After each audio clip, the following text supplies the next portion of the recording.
Assalamualaikum warahmatullahi wabarakatuh. Ini dia kunci jawaban halaman 123 sampai 131, kelas 5, tema 1 buku tematik siswa, sub tema 2, sub tema 3 pada pembelajaran 1. Oke, ini dia sub tema 3 pembelajaran 1, lingkungan dan manfaatnya. Ini dia seseorang yang membuat semacam ini keseniannya, ya, bentuk seni, membuat seperti mangkok atau tempat-tempat, ya, yang mengamati. Ini dia amatilah ilustrasi gambar pada halaman sebelumnya. Buatlah sebuah cerita berdasarkan gambar-gambar tersebut, namun sebelumnya kamu harus menentukan ide pokok tiap-tiap paragrafnya terlebih dahulu. Ini dia kunci jawaban halaman 123. Ide pokoknya proses pembuatan ini, ya, gerabah dari tanah liat, bukan pembuatan, ya. Halaman 123 ini dia.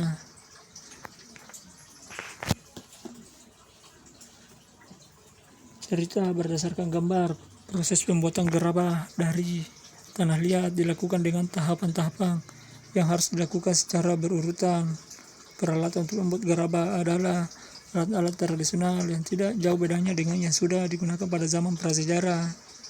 Oke, silahkan dicatat dulu.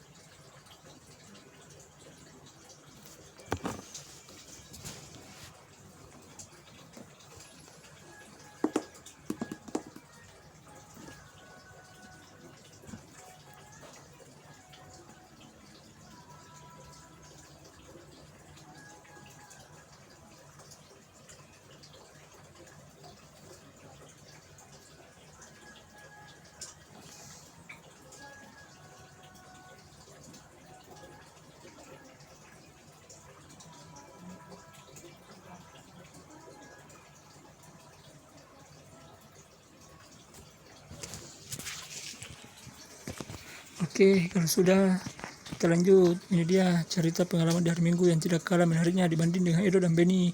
Adalah pengalaman yang dialami oleh Lani. Hari Minggu Lani diajak ayahnya pergi ke Madura. Ayah Lani ingin membeli beberapa kerajinan gerabah untuk pelanggannya. Seperti kita ketahui bersama bahwa Madura merupakan salah satu daerah penghasil kerajinan gerabah yang berkualitas tinggi. Ini dia sepanjang perjalanan menuju tempat produksi gerabah, Lani sibuk mengamati sekelilingnya. Takjub melihat potensi alam yang ada di Madura. Lani juga kagum akan orang-orangnya. Ini dia. Takkan adalah meski harus berkuban dari mereka bekerja keras dari pagi hingga sore. Takkan adalah meski harus berkuban dengan tanah, menggali dan mengumpulkan tanah liat untuk dijadikan bahan pembuatan gerabah. Ayo membaca gerabah dari Pulau Madura. Silahkan teman-teman baca. Ini dia.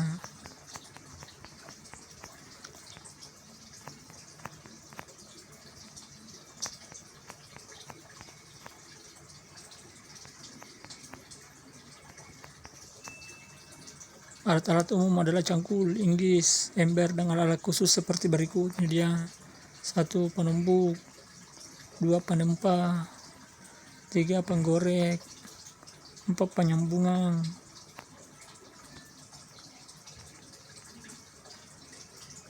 5. Pengelet.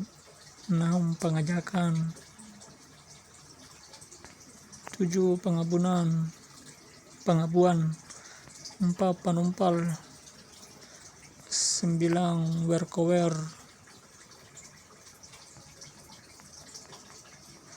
10. Pematong. 11. Pungku. Oke, ini dia contoh alat gerabah.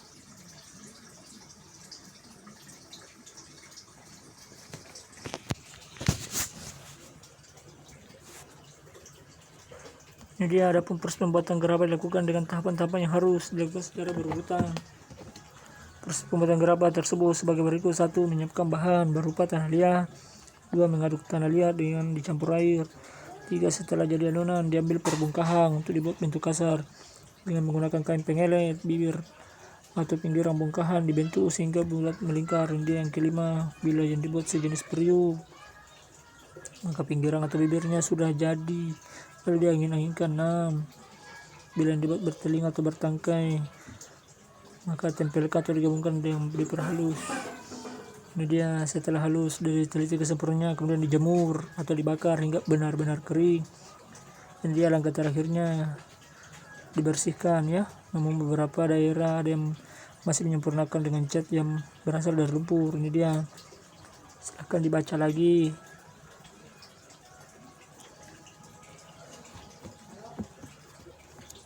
Oke, kita lanjut. Kunci jawaban buku tematik halaman 127 dan 128.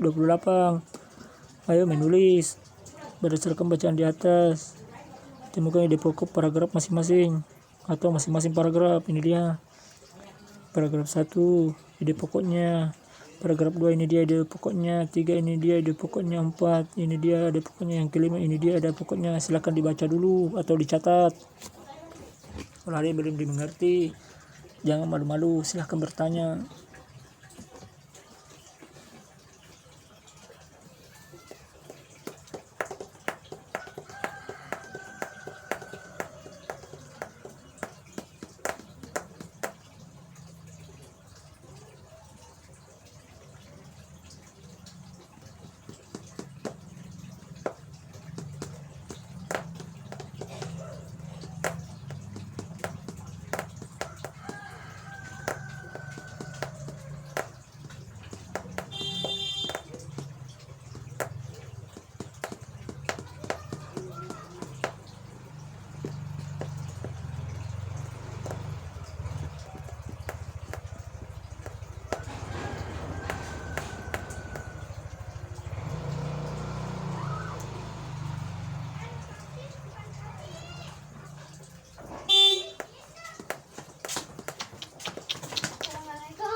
Oke, ini dia paragraf 7, ke-6, ke-7, ke-8, ke-9, ke-10, dan ke-11. Ini dia ide pokoknya, silahkan dibaca dulu.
Oke, kalau sudah kita lanjut halaman 129. Ayo berlatih, kamu sudah bisa menentukan ide pokok dari sebuah bacaan. Sekarang kembangkan ide pokok berikut menjadi sebuah paragraf. Ini dia ide pokok pertama, tanah liat, banyak kegunaannya. 2, proses pembuatan gerabah dari tanah liat. Ini dia ide pokoknya. Silahkan dicatat dulu atau dibaca.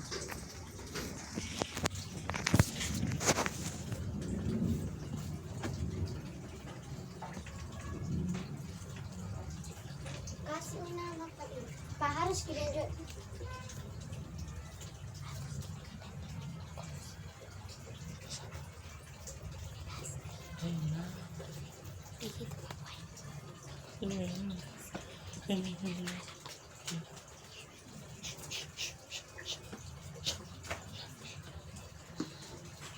Sepatu no.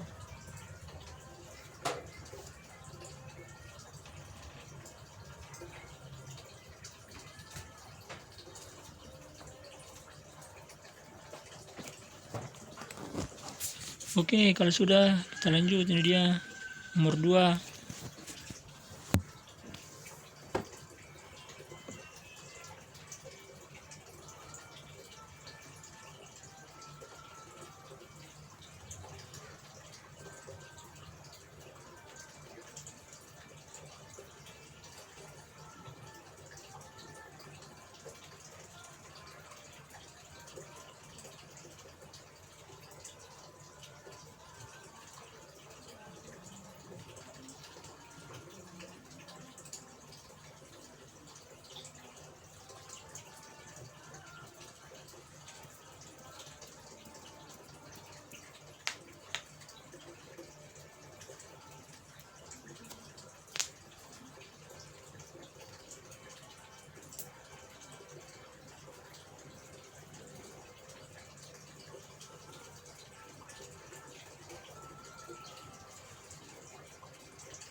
Oke, ini dia nomor 3.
Oke, kita lanjut. Ini dangainya sampai di tempat produksi gerabah. Di sana juga terdapat ruang pajang yang mana mereka berbagi kerja dan gerabah. Silahkan dibaca sampai selesai ya. Ini dia, ayo renungkan. Pengrajin gerabah merupakan salah satu profesi yang ada di Indonesia. Para pengrajin tersebut bekerja keras untuk mencari nafkah untuk keluarganya. Begitu juga dengan orang tamu, walaupun memiliki profesi yang berbeda, tapi tujuannya sama, yakni mencari nafkah untuk menghidupi keluarganya. Lalu, bagaimanakah cara untuk membalas kerja keras orang tamu? Ini dia jawabannya. 1. Belajar dengan rajin. 2. Memperlakukan keduanya dengan sopan dan hormat. 3. Membantu pekerjaannya. 4. Mengikuti nasihatnya apabila nasihat itu baik. 5. Membahagiakan keduanya. Jadi itu dia cara membalas kerja keras orang tamu, dengan rajin belajar sehingga nanti kamu besar, kamu bisa bekerja dengan mandiri, dengan sendiri, dan bisa memberi uang untuk orang tuamu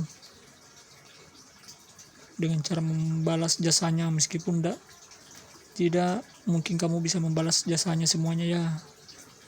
Yaitu nomor 3, membantu pekerjaannya apabila dia sedang bekerja.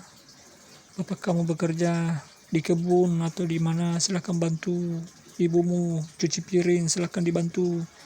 Oke, dan bahagiakan keduanya, jangan melawannya. Oke, kerjasama orang tua. Ini dia, mintalah kepada orang tamu untuk menceritakan profesinya, kemudian catatlah dan susullah menjadi sebuah cerita menarik. Demikianlah postingan mengenai kunci jawaban halaman 123 sampai 131 kelas 5 tema 1 buku tematik siswa. Semoga bermanfaat dan tetap semangat belajar. Apabila ada yang ingin ditanyakan, jangan malu-malu, silahkan bertanya. Saya akhiri, wassalamualaikum warahmatullahi wabarakatuh.